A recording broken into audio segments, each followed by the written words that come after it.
So today we're hearing about lots of sustainable ideas.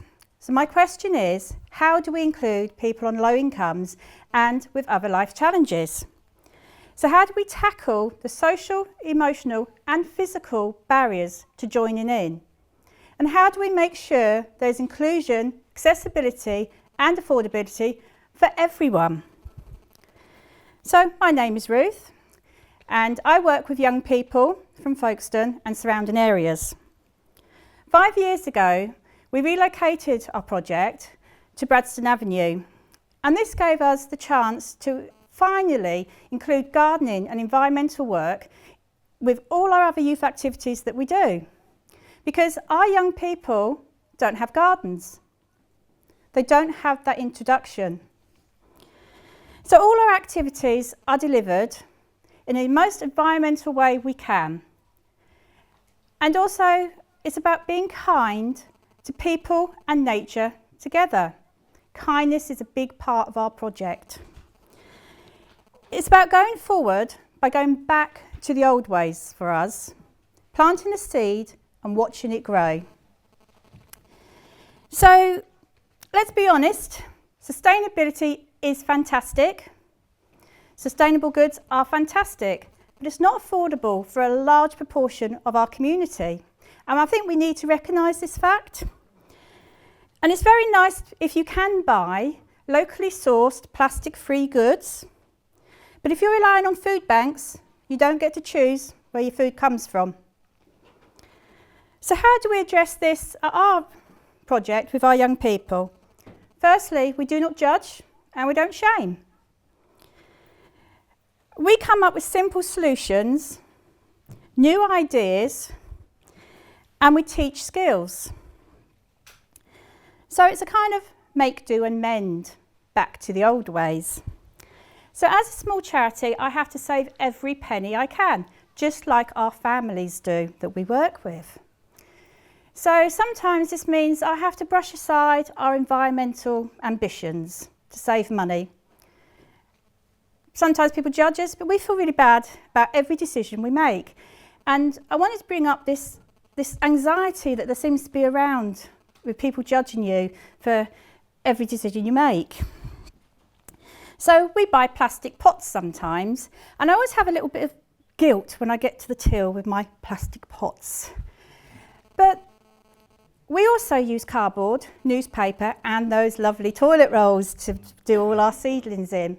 And occasionally we treat ourselves to upcycled, compostable pots. But I have to go, for those compostable ones, I can buy these plastic ones. Those compostable ones are one use. The plastic ones we use year after year after year. So it makes sense. So we don't want to put the message out, don't do anything plastic. But if you're going to have plastic, use it year after year after year. We have to make that choice. So last year, our young people held an art show, and they worked really hard and they made fantastic artwork and sculptures, all from recycled goods. It was started off as celebration of nature and kind of turned around to like, this is what's going to happen if we don't change our ways. We made a fantastic snake out of tyres. And somebody said to us, yes, but you've spray painted that. That's not very environmentally friendly, is it? We'd thought about this too, but again, it was money. The choice of getting all the colours we wanted as cheaply as we could, but also, as we did that project, we did preventive education on gas abuse and antisocial behaviour, because we are youth workers after all. So it's this holistic way that we work, encompassing all the other things in with nature. So I was asked if my focus on this talk was about sustainability or the environment. And I kind of said that we felt that for us, they're the same. They go hand in hand. Because without nature, bees, bugs and butterflies, we're not going to have food. We're going to struggle. So then that made me think, well, what does sustainability mean to everybody? And is it because we've all got these different attitudes that maybe sometimes block us doing something? So do you judge? Are you guilty of judging yourself too harshly? Because I know I do, especially since becoming a grandma. Every choice I make, I'm worried about the future and how it's going to affect my grandchild. Do you judge others too harshly? And also, do all the gloomy reports on the TV and social media, we all know what we've done, but I'm kind of getting fed up making me feel like I ruined the world all by myself. So do these gloomy reports make you want to hide under your duvet, or do they call you to action? As I said, we've all felt really overwhelmed sometimes by all this climate change and the responsibility of it. So we suggest, like most people that are talking today, that everyone picks achievable goals. And if we all do a few things, it will combine. And we don't all have to do the same. We can all do different things to make this lovely recipe, and it will make a difference. Nothing is too little. So what do we do with the community at our project? Well, again, we show people how to grow plants, depending on their space. If it be a windowsill or a little garden, we love vertical growing. We love vertical growing. And we gift a lot. And to celebrate the Jubilee, we gave away house plants, vegetable plants and flower plants that young people had grown themselves from seed. And I recently asked one of the parents who had taken our purple plant, we were not specialists, so we call it purple plant, we don't know what it's called, how it had done. And she said, it's amazing, it's so big and it's beautiful that now I'm taking cuttings and giving it to my friends and family. So you might not think that's sustainability, but we planted a seed and the ripple effect came out. So can you adapt this ethos to something that you do? We all have our skills and our talents. If you live in a flat, is there someone, say a mum, with lots of kids that lives on the 3rd floor that might not be able to take out her recycling? We would all forgive her, because I remember trying to get out the house with buggies and school bags and lunch boxes and kids. Grabbing a bag of recycling might be really hard. Could you offer to do that? Use your imagination, be creative, because kindness costs nothing. So we moved to our new site and we took inspiration from the "if you build it, they will come."